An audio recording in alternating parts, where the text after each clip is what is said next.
If I'm in a state where I'm getting into resistance, where I'm getting into this anger place, where I feel resentful and I feel all of those kind of emotions, I need to look seriously at what I am trying to run away from. Now, most of the time we try to run away from things because we get so much judgment from everyone around us about what we're trying to do, that straight away we start judging ourselves about what we're trying to do. And then we shut ourselves down, and the only thing that can happen after we shut ourselves down, which is denying our emotion, is one of these things. There's a third place. How do you spell alternatives? We look for alternatives. We search for alternatives. Now, what do I mean by that? We say to ourselves, well, yeah, AJ doesn't know everything about emotional processing. And, you know, I've had 30 years of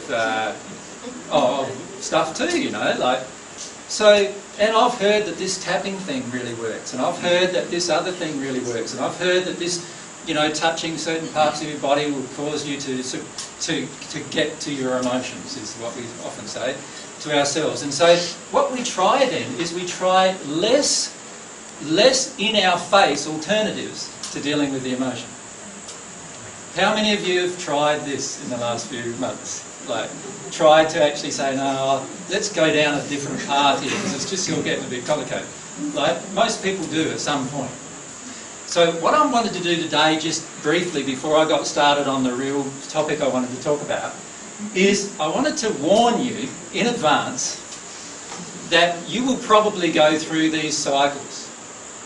And you will probably get to a point when you're in some dark emotions, you'll probably get to a point where you want to get out of those emotions, and you will possibly get to a point where you will want to do anything you can to get out of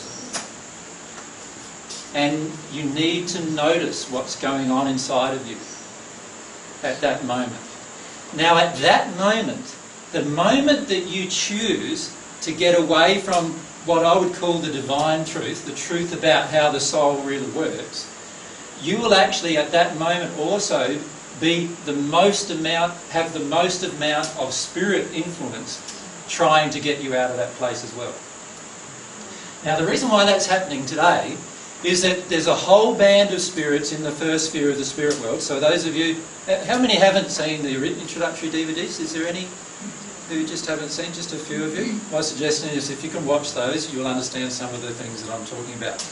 But in the first sphere of the spirit world, there is a whole huge band of spirits who want the earth to remain in its current condition or be in a worse condition.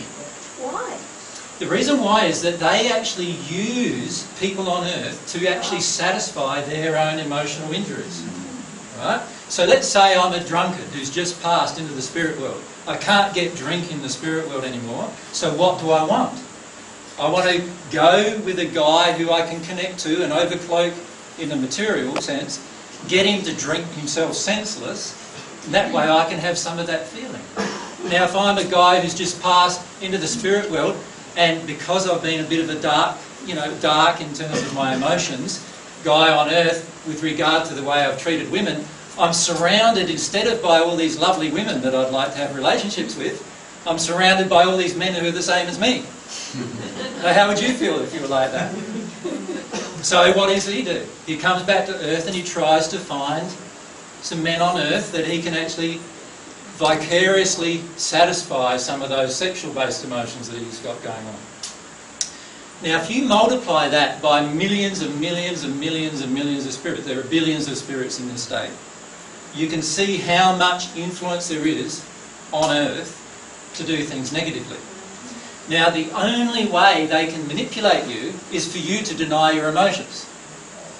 Because if you accept all of your emotions, they can't manipulate them. So the problem is when you get into this state, you are actually, from that moment, allowing yourself now to be heavily manipulated, and you won't even probably notice it. Because you're in the anger, or you're in the fear, or you're in the doubt, or you're in whatever it is, the emotion you're in, And instead of owning it and experiencing it, what you're doing instead is denying it. And as soon as you deny it, that straight away leaves you open to manipulation. Does that make sense to everyone? Yeah. Right. So my suggestion is, understand that this is probably going to happen to you on this path. That there is probably going to be a time when you feel the emotion inside of you is so big that you just can't cope with even contemplating experiencing it. And in that state, that is the time you need to be aware of what you're doing. The choice to run away, the choice to avoid is going to cause additional issues for you. And there will be times, how many of you have felt times that you actually cursed the day you ever met me? Be honest, I'm okay with it. Yeah, there's quite a few. And there's more of you than that. And that's the way it is. And the reason why is because it opens up this Pandora's box of emotion inside of ourselves. And then, like, often when we're processing an emotion, what do we want to do? We want to blame the person that triggered it for us rather than experience the emotion.